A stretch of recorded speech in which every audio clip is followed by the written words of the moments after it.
नमस्कार, मैं हूं रानी चैटर्जी और आप लोगों का स्वागत करती हूं क्राइम चक्र के नए एपिसोड में एक नई कहानी के साथ।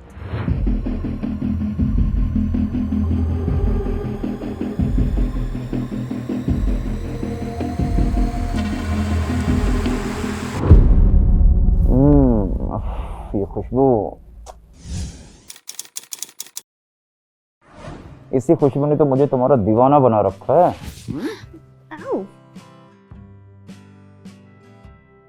छोड़िए ना, दर्द हो रहा है। अच्छा, दर्द हो रहा है? प्यार में थोड़ा दर्द सहना भी चाहिए। After all I am your husband, है कि नहीं? इतना तो हक बनता है मेरा तुम पे। प्यार आराम से भी हो सकता है। मुझसे नहीं होता प्यार आराम से। जब भी तुम्हें देखता हूँ दिल करता है तुम्हें खा जाऊं। सासू माँ और ससुर जी के लिए नाश्ता बनाना है, लेट हो रहा है। अरे वो दोनों गए हैं मंदिर, आने में उन्हें टाइम लगेगा। उनके नाश्ते से पहले मैं अपना नाश्ता तो कर लूँ।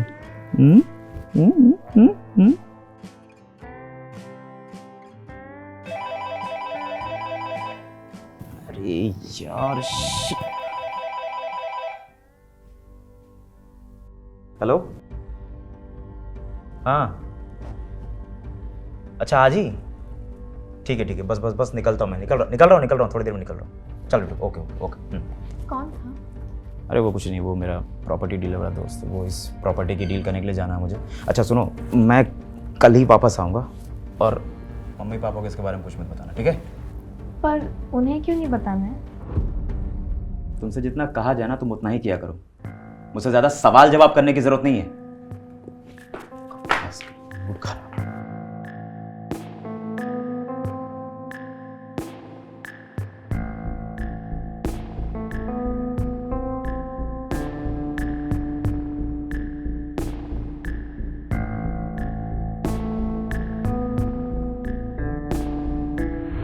औरतों का जीवन अक्सर अपने पति और ससुराल वालों की सेवा में ही निकलता है, पर अगर एक औरत को ऐसा पति मिले जो उसे बस इस्तेमाल करने की चीज समझे, तो उस औरत के दिल पे क्या बीतती होगी, ये हमें समझना चाहिए। सरिता अपने पति के लिए एक आदर्श पत्नी थी, पर क्या रोहित भी उसके लिए एक आदर्श पति था?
हेलो।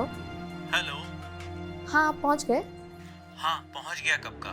मम्मी पापा कहाँ हैं? वो ऊपर अपने रूम में सो गए। मैंने उन्हें दवाई भी खिला दी है और मेरा भी सिर दर्द हो रहा है। मैं भी दवा खा के सोने जा रही हूँ, ठीक है? अच्छा ठीक है, तुम भी सो जाओ। Good night.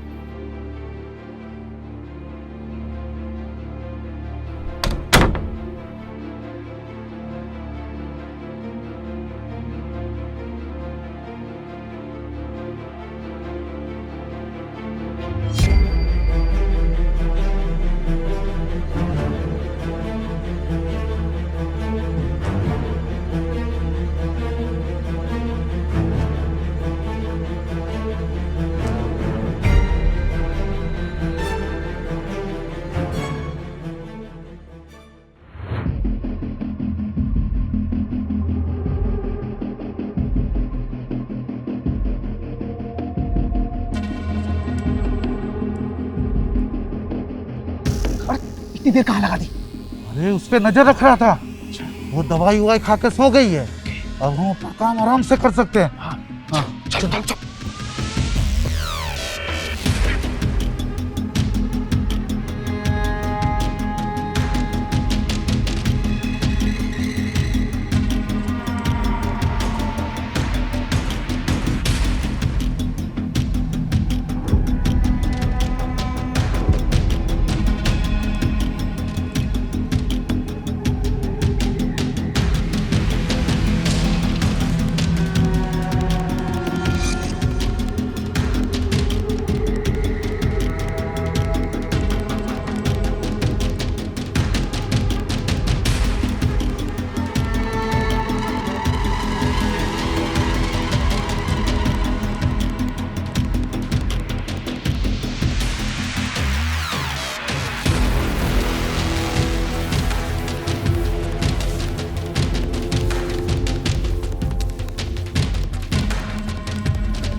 कौन हो तुम लोग?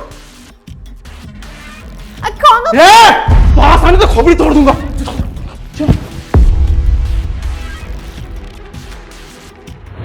कुछ अज्ञात नकाबपोश लोगों ने सरिता के घर में घुस के उसके सास ससुर की हत्या कर दी और कुछ गहने और कैश चोरी कर लिए। आखिर क्या हो गया है हमारे समाज को? लूटपाट, खून खराबा, ये सब जैसे आम बातें हो गई हैं। जब अखबार उठाओ तो कोई ना कोई दिल दहला देने वाली खबर हमें देखने को मिलती है। क्या सरिता के सास ससुर को सिर्फ लूट के लिए मारा गया या इसके पीछे कोई और वजह थी? मम्मी, पापा, सरिता, क्या हुआ? क्या मम्मी पापा को? सब ठीक है ना? कहाँ है? अरे बोलो। आप ही रोहित जी है? हाँ। रोहित जी, हमें आपके मम्मी पापा की डेथ का बहुत अफसोस है। नहीं, क्या बोल रहे? नहीं कुछ। देखिए, हमने उनकी डेड बॉडीज को पोस्टमार्टम के लिए भेज दिया। नहीं हो सकता।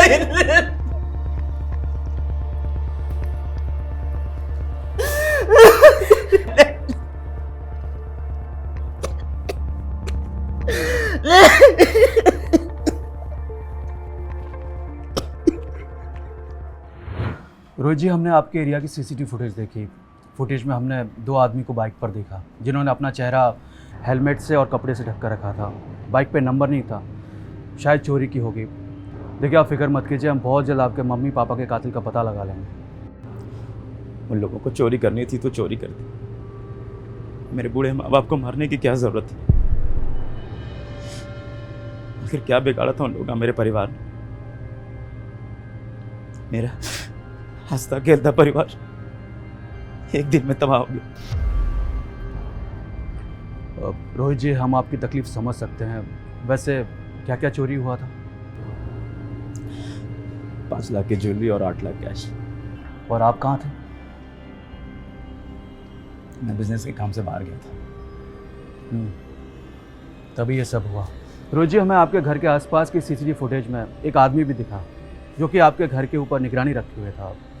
वारदात से ठीक थोड़ी देर पहले आपकी किसी से कोई रंजिश या कोई दुश्मनी?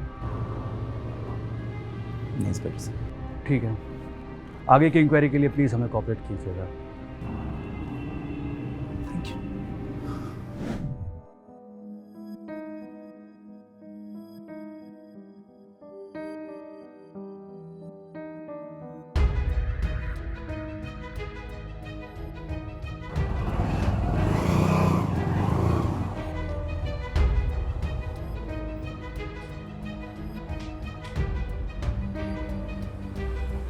वो कौन था? वो प्रॉपर्टी डीलर था, मेरा दोस्त राघव, जिसके साथ प्रॉपर्टी डील करने गया था मैं। घर में इतना सब हो गया और आपको अभी भी प्रॉपर्टी की पड़ी है? अच्छा सुनिए, पुलिस का कॉल आया था, उन्हें कुछ पूछताछ करनी है, इसलिए वो लोग घर आ रहे हैं। ठीक है, तुम देख लेना, मुझे प्रॉपर्टी से रिलेटेड कुछ काम है। अच्छा सुनो, ये पुलिस वाले को प्रॉपर्टी डीलिंग की कोई बात मत बताना। मैंने कहा है मैं बिजनेस सिलसिले में बाहर गया था, ठीक है?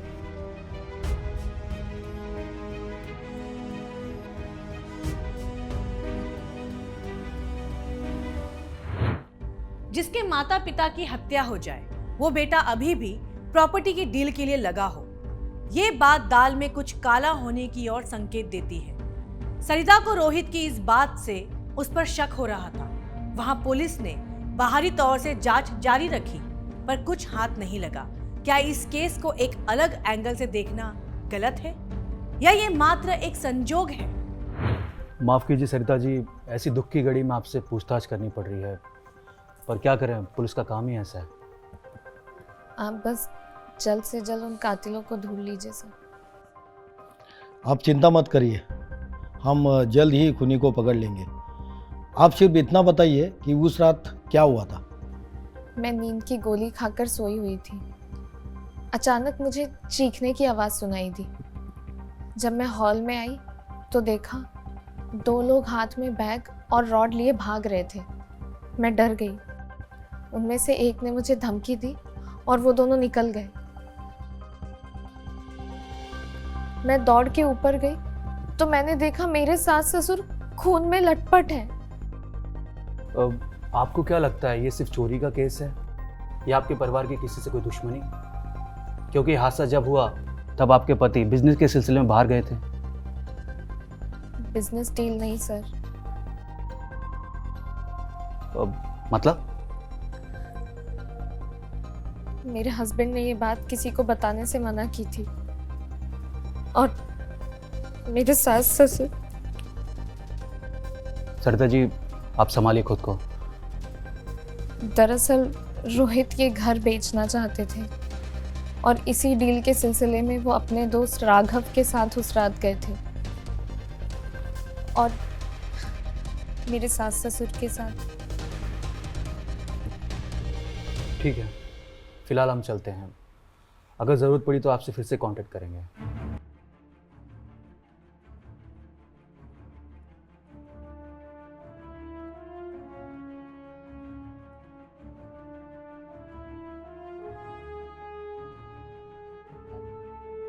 पर अब मुझे एक केस कुछ उलझा हुआ लग रहा है। एक काम करो, रोहित की उस रात की लोकेशन डिटेल्स निकलवाओ। फिलहाल इनके घर की तलाशी लेते हैं और ये राघव, उससे भी पूछताछ करनी होगी। Okay sir. चलो। हाँ हाँ, नो वरीज।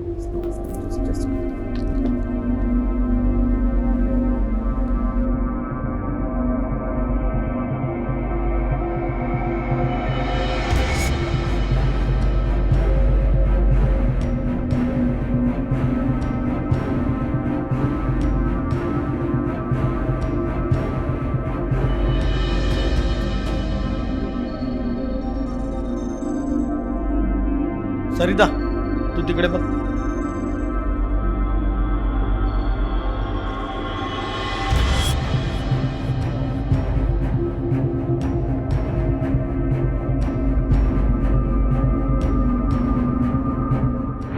राघव कुछ दिनों के लिए कहीं बाहर गया था, इसलिए पुलिस के हाथों नहीं लग पाया। आखिर रोहित के दिमाग में क्या चल रहा था? क्या सच में रोहित ने अपने माँ बाप का खून करवाया होगा? वो कहते हैं ना, जड़ जोरू और जमीन ये इंसान से कुछ भी करवा सकती है। यहाँ तो मामला प्रॉपर्टी का था। क्या रोहित के अपने माँ बाप से अच्छे संबंध नहीं थे?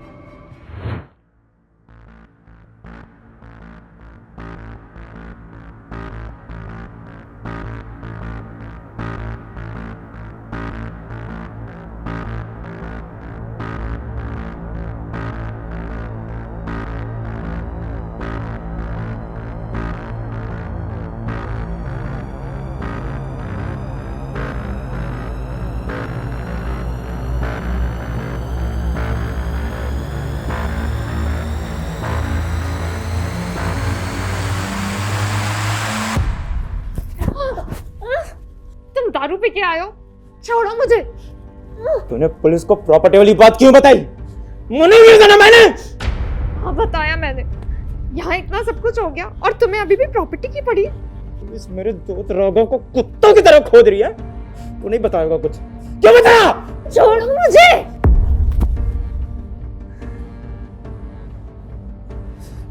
मुझे नहीं रहना यहाँ।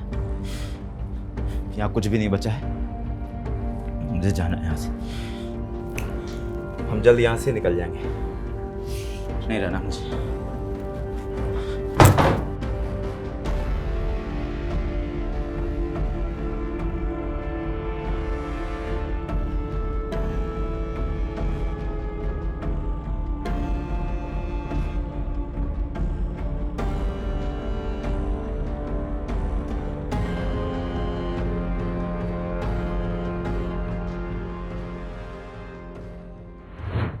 रोहित का बर्ताव सरिता के लिए बहुत खतरनाक सा होता जा रहा था। क्या रोहित का बर्ताव उसके माता पिता के लिए भी ऐसा ही था? वहां पुलिस अपनी जांच में लगी हुई थी, पर कुछ हाथ नहीं लग रहा था।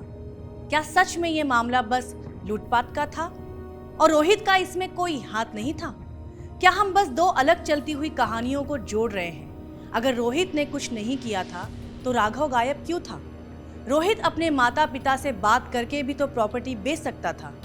सोचने वाली बात है कि कहीं उसके माँ बाप इसके खिलाफ तो नहीं थे। क्या सरिता घर का कोई राज जानती थी जिससे रोहित का बर्ताव उसके लिए ऐसा था, या ये बस रोहित का व्यक्तित्व का हिस्सा था? आइए आगे देखते हैं। सर, रोहित की लोकेशन डिटेल्स आ गई है। उस रात वो यहाँ नहीं था, लेकिन सर। क्या लेकिन? सर, हमारे एक कांस्टेबल को रोहित के घर से एक सिम कार्ड मिला था। मैंने डिटेल्स मंगवाई है, वो आती ही होगी। और सर, ये राघव हमारी कस्टडी में है। तो देर किस बात की है? आओ उसका स्वागत करते हैं। सर आप मुझे क्यों मार रहे हैं सर? मैंने क्या किया है? मर्डर करके फरार और पूछता मैंने क्या किया है? मर्डर? सर मैं एक साधारण सा प्रॉपर्टी डीलर हूँ। घर जमीन खरीदना, बेचना, लोगों को घर रेंट पर दिलाना, ये मेरा काम है सर। मैं किसी को क्यों मारूंगा सर? रोहित के माँ बाप को क्यों मारा तूने? सर रोहित मेरा बहुत पुराना दोस्त है। उसके हर सुख दुख में मैं उसके साथ हूँ सर। इसलिए मर्डर में तूने उसका साथ दिया? सर जिस वक्त ये सब कुछ हुआ उस वक्त मैं और रोहित शहर से बाहर थे सर। तुम दोनों ने ये काम किसी और से करवाया होगा। सर मैं उसके मम्मी डैडी को क्यों मारूंगा? क्या मिलेगा मुझे? क्योंकि रोहित को उसके माँ बाप की प्रॉपर्टी और तुझे लूटी हुई ज्वेलरी और कैश, और हो सकता है कि रोहित ने तुझे पैसे भी दिए हों इस काम के लिए। सर मैं निर्दोष हूँ सर। मैं सच कह रहा हूँ, मैं निर्दोष हूँ सर। तो इतने दिन से गायब कहाँ था? सर मैं रोहित के काम से ही बाहर गया था। उसने मुझे कहा था कि उसकी जो प्रॉपर्टी की डील हुई है उसके बायर को जाकर सारे पेपर्स क्लियर करवा के आओ। और क्योंकि ये प्रॉपर्टी उसके पेरेंट्स के नाम पे थी, इसलिए सारे ट्रांसफर के पेपर्स भी मैंने क्लियर करवा लिए थे सर। बस उसी के काम के लिए बाहर गया था और वो बाहर शहर से बाहर रहता है सर, इसलिए मुझे वहाँ जाना पड़ा। हाँ काम थोड़ा ज़्यादा था इसलिए मुझे ज़्यादा वक्त लग गया बस। और रोहित ये प्रॉपर्टी क्यों बेचना चाहता था? पता नहीं सर, उसके मम्मी डैडी ने भी मुझे प्रॉपर्टी के लिए फ़ोन किया था। हाँ वो लोग गांव में शिफ्ट होना चाहते थे प्रॉपर्टी बेचकर, लेकिन रोहित इससे अग्री नहीं करता था। वो दूसरे शहर में शिफ्ट होना चाहता था अपने बिजनेस खोलने के लिए। इसका मतलब इस मर्डर के पीछे रोहित का हाथ है? बता नहीं पाऊंगा सर। रोहित कभी किसी को कुछ बताता नहीं था। हाँ वो अपने पेरेंट्स के प्रॉपर्टी को लेकर नाखुश जरूर था। मारो।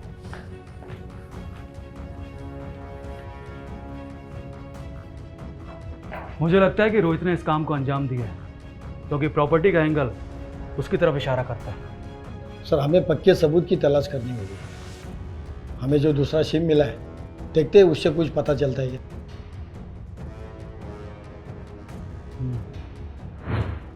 पुलिस के पास ये केस सॉल्व करने के लिए कोई पुख्ता सबूत नहीं थे। अगर ये मामला लूटपाट का ही था तो ये रोहित के अपने माँ बाप से डिस्प्यूट दूसरी ओर इशारा क्यों कर रहे थे? क्या हम सच में ऐसे समाज में जी रहे हैं जहाँ एक बच्चा अपने माँ बाप को उनकी ही जिंदगी भर की कमाई को हथियाने के लिए मरवा दे? वैसे है तो ये कलयुग, कुछ कहा नहीं जा सकता। जैन सर। सर तो उस सिम की डिटेल्स आ गई। आपका शक सही था सर, ये लूटपाट का मामला नहीं था। उसको लूटपाट के एंगल दिया गया था। जिस दिन मर्डर हुआ था उस दिन इस नंबर पे 56 बार दूसरे नंबर से कॉल आया था। उसकी डिटेल्स भी मैंने मंगवाई है सर। उसका भी करंट लोकेशन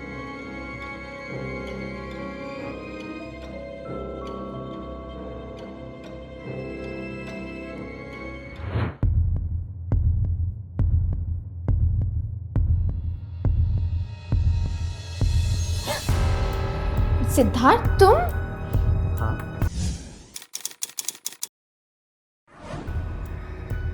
तुमसे मिलने का मन कर रहा था। तुम्हारा हस्बैंड तो नहीं है ना? नहीं, वो तो गया बाहर, लेकिन उसका कुछ करना पड़ेगा जल्दी।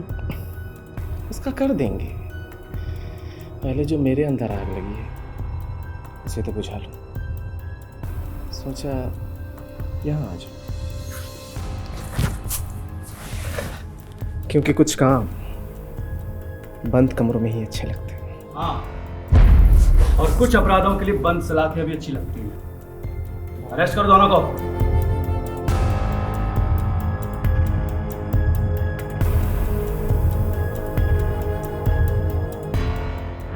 पुलिस ने जो सिम की डिटेल्स निकलवाई थी उसमें मर्डर के लिए उस दिन 56 बार सरिता और सिद्धार्थ ने बात की थी।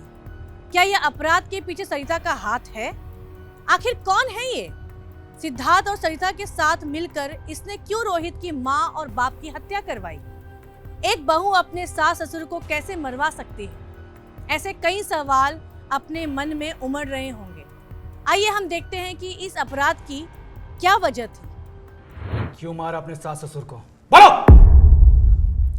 सर, ये काम मैंने अपने दोस्त लोकेश के साथ मिलकर किया था। सरिता के कहने पर।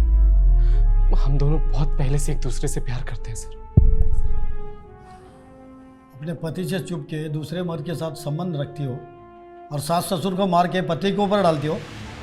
सर, रोहित को मेरे और सिद्धार्थ के बारे में सब कुछ पहले से ही पता था।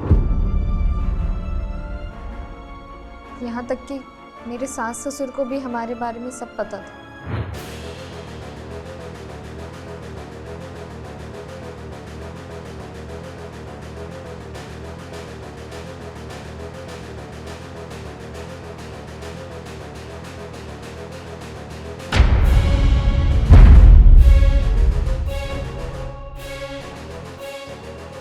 तुझे कितनी बार मना किया मेरी बीवी से दूर रहे?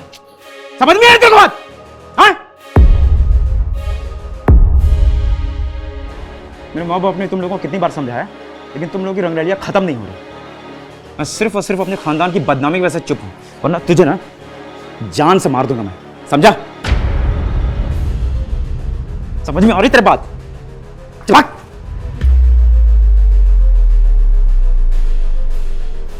और तुम समझ में नहीं आ रही तुम्हें बात? हाँ? नहीं समझ में आ रही? तो मानोगे नहीं ऐसे।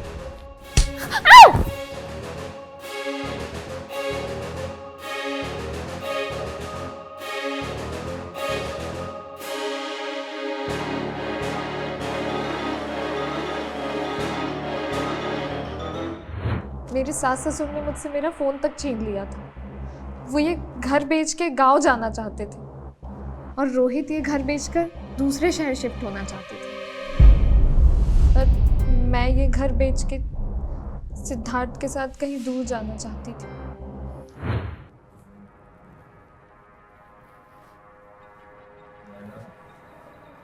क्या हो गया? तुम मूड में नहीं हो? तुम यहाँ मूड बनाओ और वहाँ मेरे सास ससुर ने मेरा जीना हराम कर रखा है। तो इसमें मैं क्या करूं? मार दो मेरे सास ससुर को।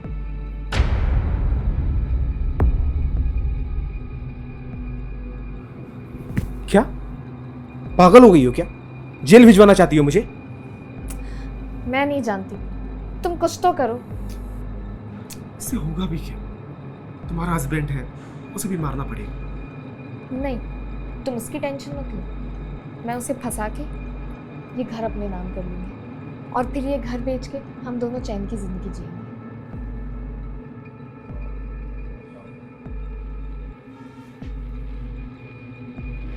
सरिता ने सिद्धार्थ को अपने सास ससुर को मारने के लिए मना लिया। दोनों ने मिलकर ये प्लान किया कि सास ससुर को रास्ते से हटा के सरिता रोहित को फंसा के रोहित की फैमिली की प्रॉपर्टी को बेचकर सिद्धार्थ के साथ अपनी जिंदगी बिताएगी।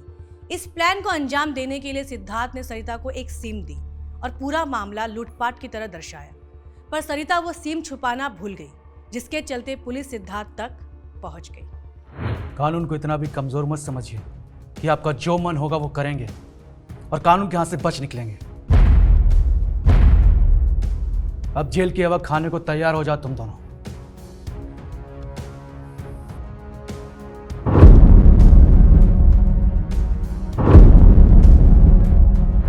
रोहित को जब पता चला कि ये हत्या सरिता ने करवाई है, वो पूरी तरह से टूट गया। पुलिस ने जल्द ही सिद्धार्थ के दूसरे साथी को भी पकड़ लिया। तो ये था इस कहानी का अंत। मैं रानी चैटर्जी लेती हूँ आप लोगों से विदा। फिर मिलते हैं क्राइम चक्र के नए एपिसोड में एक नई कहानी के साथ। सतर्क रहिए, सुरक्षित रहिए। जय हिंद।